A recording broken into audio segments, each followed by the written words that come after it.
ശരിക്കും ഈ മനസ്സമാധാനം മനുഷ്യന് കിട്ടുമോ? മനസ്സമ്മാനം അങ്ങനെ കിട്ടില്ല, മനുഷ്യന് കിട്ടില്ല. നിങ്ങൾ ഉദ്ദേശിച്ച തലത്തിൽ മനസ്സമ്മാനം കിട്ടില്ല.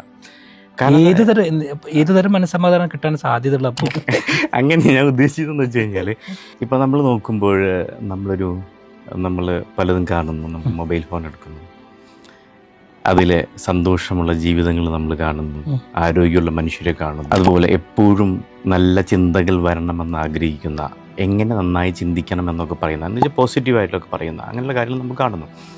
അപ്പോൾ ഇത് കാണുന്ന എനിക്ക് തോന്നുന്നത് എനിക്ക് എപ്പോഴും പോസിറ്റീവായിട്ട് ഇരിക്കണം എന്നുള്ളതാണ് എനിക്ക് തോന്നുന്നത്. എപ്പോഴും സന്തോഷമായിരിക്കുക, എനർജറ്റിക് ആയിരിക്കുക എന്നാണ് നമ്മളെല്ലാവരും ആഗ്രഹിക്കുന്നത്.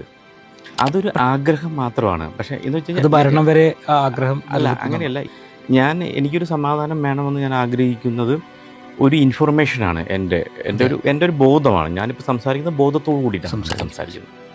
അപ്പോൾ കോൺഷ്യസ്നെസ് ആണത്. പക്ഷേ ഈ കോൺഷ്യസ് അവസ്ഥയ്ക്ക് ലിമിറ്റേഷനുണ്ട്.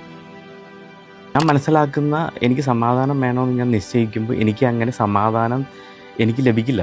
കാരണം എൻ്റെ ബയോളജി കണ്ടീഷൻസ് അനുവദിക്കണം.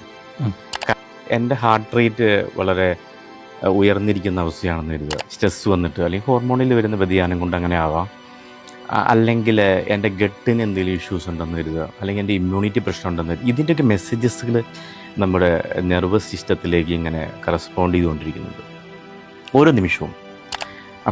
അപ്പോൾ ശരിക്കും പറയുകയാണെങ്കിൽ ഈ നമ്മുടെ ശരീരം എപ്പോഴും എന്താണെന്ന് പറയുകയാണെങ്കിൽ ഉള്ളിൽ നിന്ന് വരുന്ന ഇൻഫോർമേഷനും അതുപോലെ പുറത്തുനിന്ന് വരുന്നുള്ള സംഭവങ്ങളുമായിട്ട് എപ്പോഴും ഒരു കോൺഫ്ലിക്റ്റിലാണ്.